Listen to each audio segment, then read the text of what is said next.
রাজধানীর প্রায় সড়ক জুড়ে এখন ব্যাটারি চালিত রিকশা, ইজি বাইকের দাপট। বেসরকারি একটি সংস্থার তথ্য অনুযায়ী ঢাকার রাস্তায় বেপরোয়া হয়ে ওঠা এ যানের সংখ্যা বাড়ছে আশঙ্কাজনক হারে।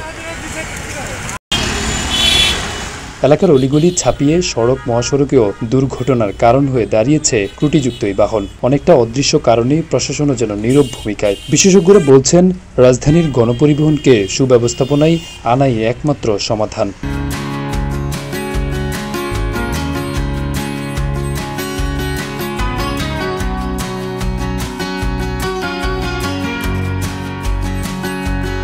রিকশা চালানো একসময় হাড়ভাঙ্গা পরিশ্রমের কাজ হলেও সময়ের পালাবদলে পায়ের উপর পা তুলেই সড়ক দাপিয়ে বেড়াচ্ছে এর চালকরা। মোটর আর ব্যাটারি এ কল্যাণ বয়ে আনলেও সড়কে অন্যান্য যান ও পথচারীদের অকল্যাণে ব্যস্ত ব্যাটারি চালিত রিকশা চালকরা। এলাকার অলিগলি ছাড়িয়ে ঢাকার মূল সড়কেও দেখা মিলছে এদের।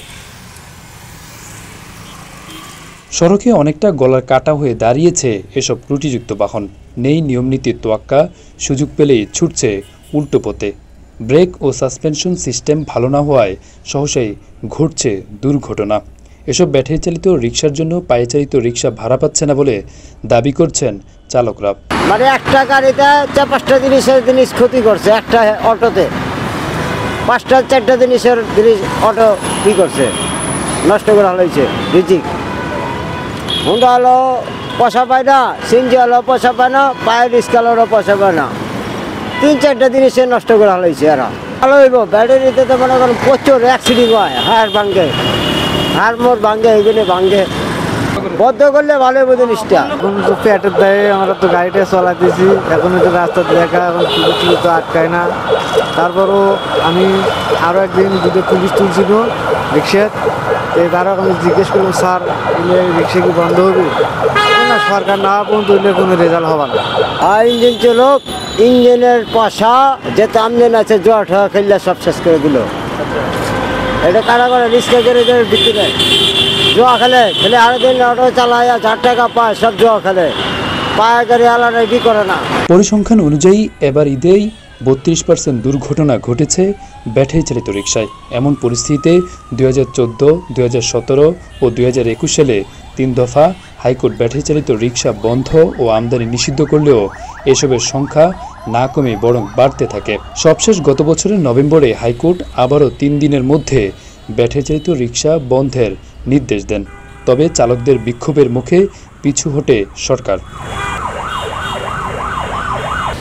গত 5 আগস্টের পর সারা দেশে ব্যাপক হারে বেড়েছে অবৈধ এই যানের। বিশেষ করে রাজধানীতে মূল সড়কে অবাধে চলছে ব্যাটারি চালিত রিকশা। তবে ঢাকার কিছু প্রধান সড়কে ব্যাটারি চালিত রিকশা চলাচলে নিষেধাজ্ঞা দিয়েছে ডিএমপি মূল সড়কে ব্যাটারি চালিত রিকশা চলাচল বন্ধে বিভিন্ন সড়কের ট্রেপার বসিয়েছে, তাতেও কোনো কার্যকর হচ্ছে না। সড়কের ডিএমপির নির্দেশনা উপেক্ষা করেই চলছে 3 চাকার এই যানবাহন। তবে ব্যাটারি চালিত রিকশা বন্ধে পুলিশের পক্ষ থেকে তেমন কোনো অভিযান দেখা যায়নি। এছাড়া ব্যাটারি চালিত রিকশা নিয়ে কি ব্যবস্থা নিচ্ছে পুলিশ, তা নিয়ে কোনো পুলিশ কর্মকর্তা বক্তব্য দিতে রাজি হয়নি। দেশে কত সংখ্যক ব্যাটারি চালিত রিকশা চলাচল করছে তার সুনির্দিষ্ট তথ্য সরকারের কাছে নেই। বেসরকারি বিভিন্ন সংগঠনের তথ্য অনুযায়ী এর সংখ্যা 48 থেকে 50 লাখ। কোনো নীতিমালা ও নিবন্ধন না থাকায় সহজেই এই বাহন আমদানি, বিক্রি ও চলাচল আশঙ্কাজনক হারে বাড়ছে বলে মত বিশেষজ্ঞদের। রাজধানীতে ব্যাটারি চালিত রিকশা বন্ধে ডিএমপির নির্দেশনাময় এইরকম সাইনবোর্ড দেখা যাবে বেশিরভাগ সড়কে, কিন্তু সড়কে গেলে উল্টো চিত্র। সড়কে বেশিরভাগ ক্ষেত্রেই নির্দ্বিধায় ব্যাটারি চালিত রিকশা চলছে, কোথাও কোনো পুলিশের অভিযান দেখা যাচ্ছে না।